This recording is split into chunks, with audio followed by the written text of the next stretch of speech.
Bonjour, vous avez été très nombreux à apprécier mes lectures de contes de fées, celui de Riquet à la houppe et celui de Finette.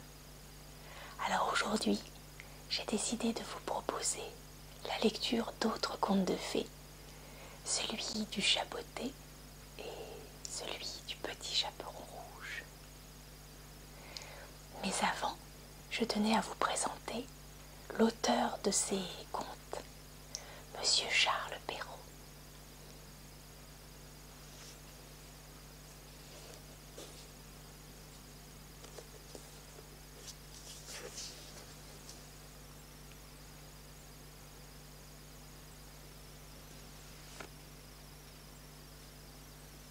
Charles Perrault, né en 1633, mérita d'obtenir un rang distingué parmi les écrivains du deuxième ordre qui vécurent dans le beau siècle de Louis XIV. Il se livra à l'étude des lettres dès sa plus tendre jeunesse. Et dominé par le penchant tout particulier qu'il avait pour la poésie, il s'y abandonna presque exclusivement. Doué du plus heureux caractère et modeste autant qu'estimable, Perrault ne tarda pas à trouver dans le grand Colbert un protecteur capable d'apprécier ses talents. Et bientôt il fut nommé par lui à la place de contrôleur général des bâtiments. C'est alors qu'il profita de la confiance et de l'amitié du ministre pour rendre aux Beaux-Arts les services les plus éminents. L'Académie française dut à ses soins son logement au Louvre. Il présida l'établissement des académies de peinture, de sculpture et d'architecture, qui fut reformé d'après ses mémoires, et il entra un des premiers dans l'Académie des inscriptions. Enthousiaste du talent partout où il le rencontrait, il suffisait de cultiver avec succès un art quelconque pour trouver en lui un protecteur zélé. Incapable de jalousie, il louait franchement ses rivaux, se plaisait à les appuyer de son crédit pour leur assurer une nette indépendance, et se faisait un devoir et un plaisir de solliciter, pour les gens de lettres et les artistes, des pensions ou des récompenses. La mort de Colbert, l'ayant privé de l'emploi honorable dont ce ministre l'avait revêtu, Perrault, rendu aux douceurs d'une vie paisible et privée, put se lier tout entier à la littérature. Ce fut alors qu'il composa son poème intitulé « Le siècle de Louis le Grand » et « Le parallèle des anciens et des modernes ». Ces deux ouvrages le firent regarder comme le détracteur des siècles les plus illustres de l'Antiquité et lui suscitèrent plusieurs querelles. Boileau surtout le poursuivit des épigrammes les plus mordants, mais dans toutes leurs discussions, il ne fut pas lui-même exempt de partialité. L'éloge historique des grands hommes du XVIIe siècle suivit ces deux ouvrages. Nous lui devons aussi plusieurs poésies légères, mais c'est principalement en composant les contes des fées que Perrault se délassait de ses grands travaux. Ces contes, d'un style plein de naturel le plus gracieux, ont survécu à 1000 écrits de ce genre et font encore aujourd'hui les délices de l'enfance. Et en effet, qui n'a pas lu avec admiration Terreur au plaisir, le petit poussé, La barbe bleue, Bodane, Cendrillon, etc. Ces contes ont fourni à plusieurs auteurs distingués de notre siècle le sujet de pièces représentées avec succès sur les premiers théâtres de la capitale. Barbe bleue, sous la plume gracieuse de Sedaine, attira longtemps la foule à l'opéra comique. Le même théâtre vit aussi longtemps la faveur attachée au charmant opéra de M. Étienne, appelé Cendrillon. Charles Perrault mourut en 1703, à l'âge de 70 ans, regretté de ses amis et généralement de tous ceux qui l'avaient approché, laissant à la postérité un beau modèle de probité, de bienfaisance et de modestie.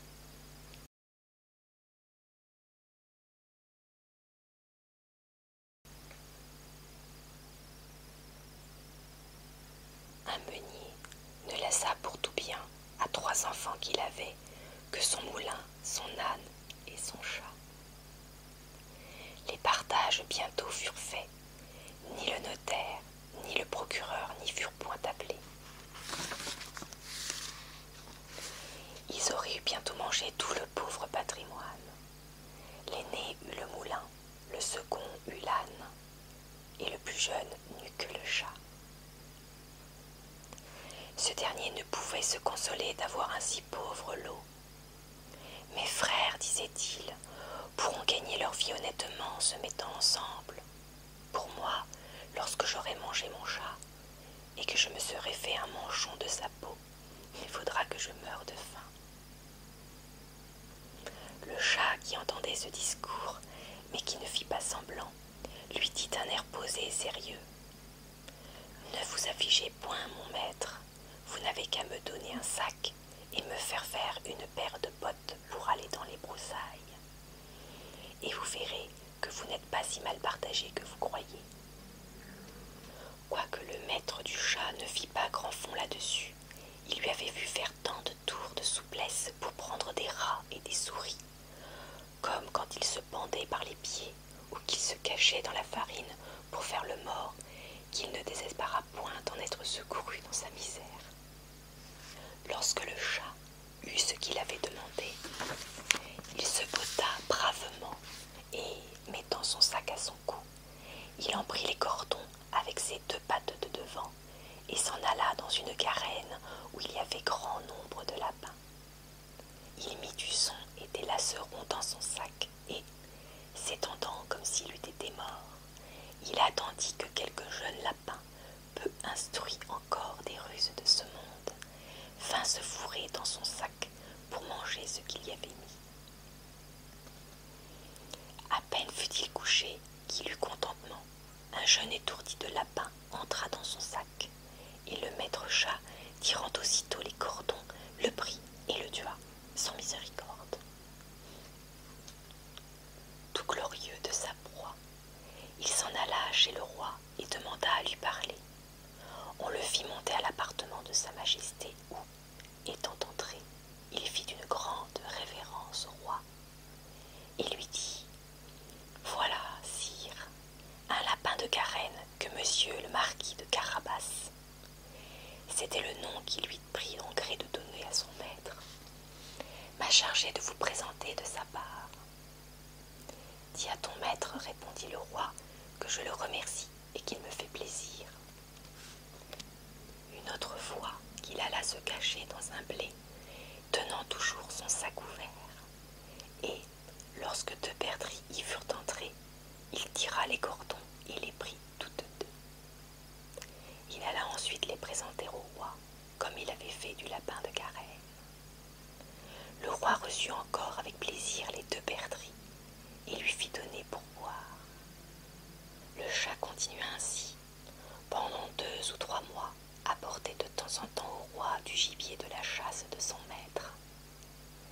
Un jour qu'il sut que le roi devait aller à la promenade sur le bord de la rivière avec sa fille, la plus belle princesse du monde, il dit à son maître: « Si vous voulez suivre mon conseil, votre fortune est faite.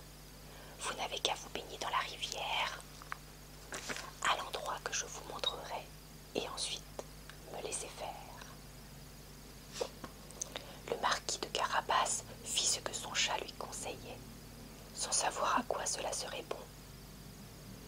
Dans le temps qu'il se baignait, le roi vint à passer, et le chat se mit à crier de toute sa force: « Au secours, au secours, voilà monsieur le marquis de Carabas qui se noie. » À ce cri, le roi mit la tête à la portière et, reconnaissant le chat, qui lui avait apporté tant de fois du gibier, il ordonna à ses gardes qu'on allât vite au secours de monsieur le marquis de Carabas.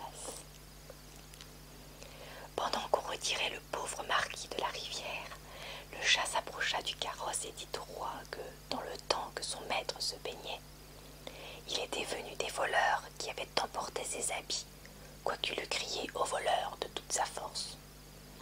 Le drôle les avait cachés sous une grosse pierre. Le roi ordonna aussitôt aux officiers de sa garde-robe d'aller quérir un de ses plus beaux habits pour monsieur le marquis de Carabas. Le roi lui fit mille caresses et, comme les beaux habits qu'on venait de lui donner relevaient sa bonne mine, car il était beau et bien fait de sa personne, la fille du roi le trouva fort à son gré. Et le marquis de Carabas ne lui eut pas jeté 2 ou 3 regards, fort respectueux et un peu tendres, qu'elle en devint amoureuse à la folie. Le roi voulut qu'il montât dans son carrosse et qu'il fût de la promenade. Le chat, ravi de voir que son dessein commençait à réussir, prit les devants. Et ayant rencontré des paysans qui fauchaient un pré, il leur dit: « Bonnes gens qui fauchez, si vous ne dites au roi que le pré que vous fauchez appartient à monsieur le marquis de Carabas, vous serez tous hachés menus comme chair à pâté. » Le roi ne manqua pas à demander aux faucheurs à qui était ce pré qu'il fauchait. « C'est à monsieur le marquis de Carabas, dirent-ils tous ensemble, car la menace du chat leur avait fait peur. « Vous avez là un bel héritage, dit le roi au marquis de Carabas. « Vous voyez, sire, répondit le marquis, c'est un pré qui ne manque point de rapporter abondamment toutes les années. » Le maître chat, qui allait toujours devant, rencontra des moissonneurs et leur dit: « Bonnes gens qui moissonnez, si vous ne dites que tous ces blés appartiennent à monsieur le marquis de Carabas, vous serez tous hachés menus comme chair à pâté. » Le roi, qui passa un moment après, voulut savoir à qui appartenaient tous les blés qu'il voyait. « C'est à monsieur le marquis de Carabas, répondirent les moissonneurs. Et le roi s'en réjouit encore avec le marquis. Le chat, qui allait devant le carrosse, disait toujours la même chose à tous ceux qu'il rencontrait.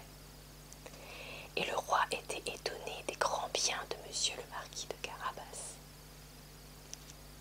Le maître chat arriva enfin dans un beau château dont le maître était un ogre, le plus riche qu'on ait jamais vu, car toutes les terres par où le roi était passé étaient de la dépendance de ce château. Le chat, qui eut soin de s'informer qui était cet ogre et ce qu'il savait faire, demanda à lui parler, disant qu'il n'avait pas voulu passer si près de son château sans avoir l'honneur de lui faire la révérence. L'ogre le reçut aussi civilement que le peut d'un ogre et le fit reposer. « On m'a assuré, dit le chat, que vous aviez le don de vous changer en toutes sortes d'animaux, que vous pouviez par exemple vous transformer en lion, en éléphant. »« Cela est vrai, répondit l'ogre brusquement, et pour vous le montrer, vous m'allez voir devenir lion. » Le chat fut si effrayé de voir un lion devant lui qu'il gagna aussitôt les gouttières, non sans peine et sans péril, à cause de ses bottes qui ne valaient rien pour marcher sur les tuiles.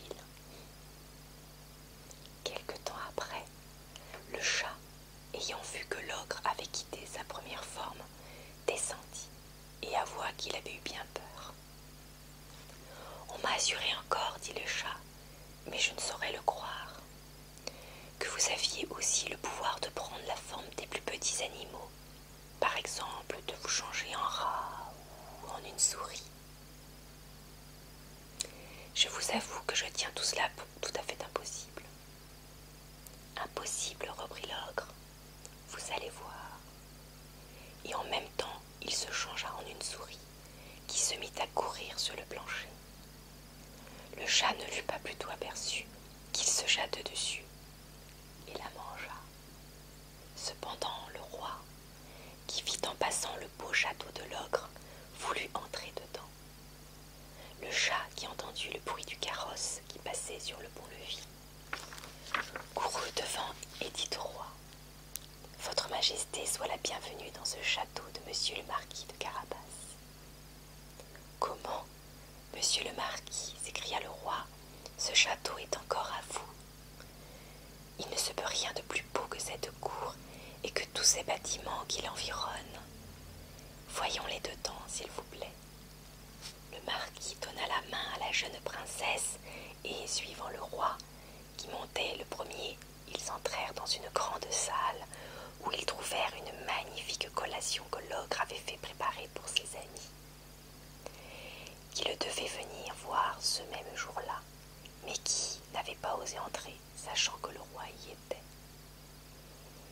Le roi, charmé des bonnes qualités de monsieur le marquis de Carabas, de même que sa fille, qui en était folle, et voyant les grands biens qu'il possédait, lui dit, après avoir bu 5 ou 6 coups, « Il ne tiendra qu'à vous, monsieur le marquis, que vous ne soyez mon gendre. » Le marquis, faisant de grandes révérences, accepta l'honneur que lui faisait le roi, et dès le même jour, il épousa la princesse.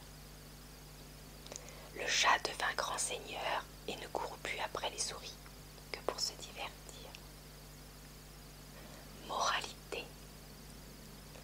Quelque grand que soit l'avantage de jouir d'un riche héritage, venant à nous de père en fils, aux jeunes gens pour l'ordinaire, l'industrie et le savoir-faire valent mieux que des biens acquis.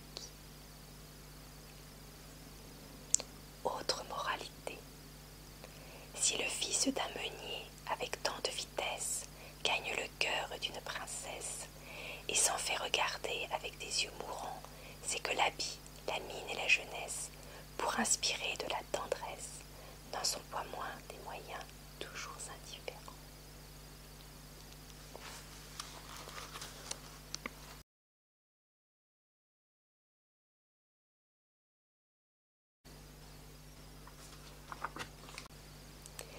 Le petit chaperon rouge. Il était une fois une petite fille de village. Sa mère en était folle et sa grand-mère plus folle encore.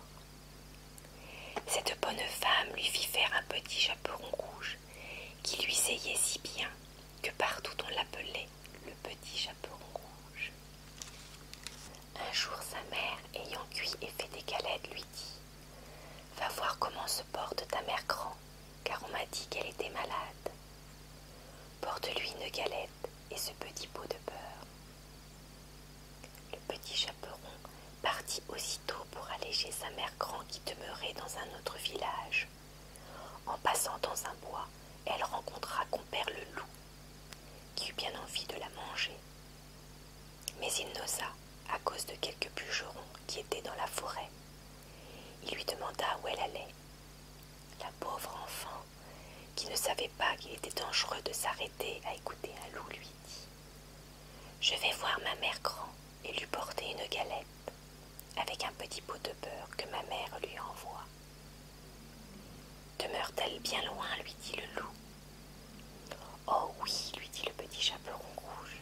« C'est par-delà le moulin que vous voyez tout là-bas, là-bas à la première maison du village. » « Eh bien, dit le loup, je veux l'aller voir aussi. Je m'y en vais par ce chemin-ci et toi par ce chemin-là.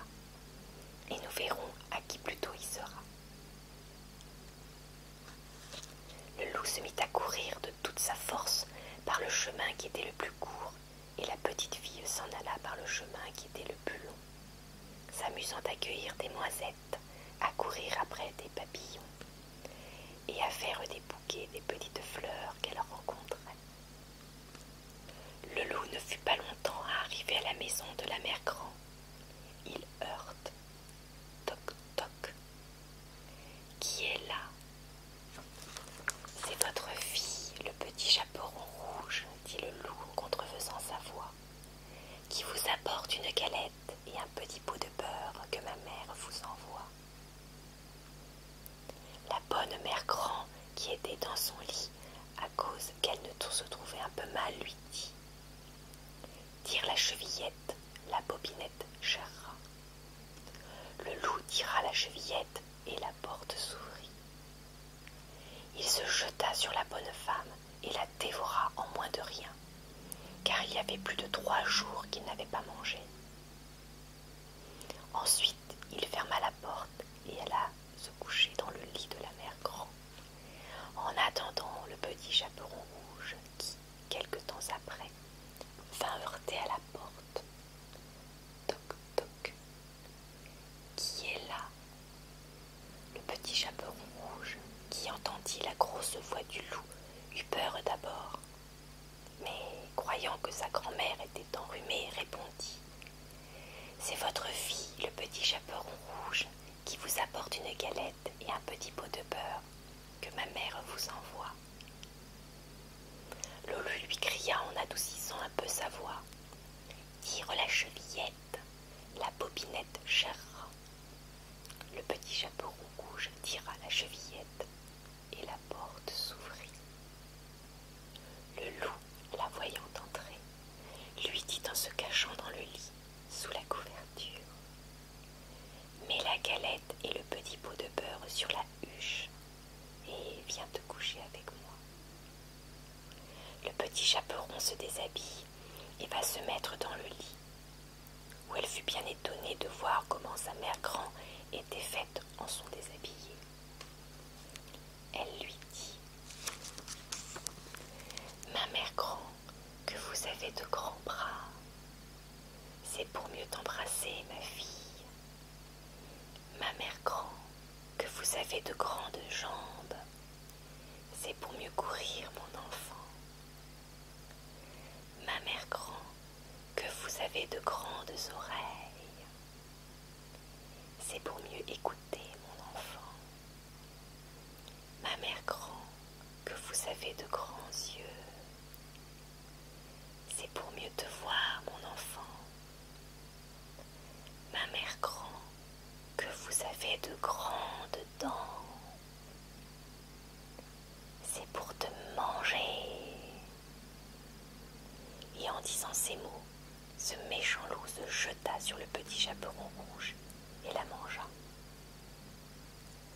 Moralité: on voit ici que de jeunes enfants, surtout de jeunes filles, belles, bien faites et gentilles, font très mal d'écouter toutes sortes de gens, et que ce n'est pas chose étrange s'il en est tant que le loup mange. Je dis le loup, car tous les loups ne sont pas de la même sorte. S'il en est d'une humeur accorte, sans bruit, sans fiel et sans courroux, qui, privés complaisance et tout, suivent les jeunes demoiselles jusque dans les maisons, jusque dans les ruelles. Mais hélas, qui ne sait que ces loups doucereux, de tous les loups, sont les plus dangereux. Ainsi s'achève la lecture de ces deux contes. J'espère que cela vous a plu et j'en profite pour vous remercier d'être si nombreux à me suivre. À bientôt. Vous pouvez également me suivre sur mon blog à l'adresse carolinelegale-raconte-asmr.com. Pensez à vous abonner et à activer la petite cloche pour être prévenu de chaque nouvelle vidéo publiée. À bientôt.